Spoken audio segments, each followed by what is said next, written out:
Hello everyone and welcome back to another tutorial from Finance for Beginners. In this video, I'm going to show you how you can change the language within the Bitrue crypto exchange app. So let's get started right away.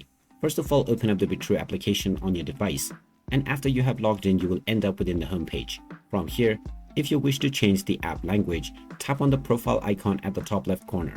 This will then take you into the profile menu.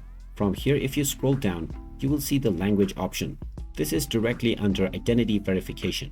So tap on this, and now this will show you the various different languages that are available for the application. Tap on whichever language you wish to switch into, and when you press this language, it will be applied to your application right away. After this, you can start using the language within your chosen language. If at any point you wish to switch it back once again, tap on the profile icon at the top left and then press the globe icon. Then you can once again choose whichever language you wish.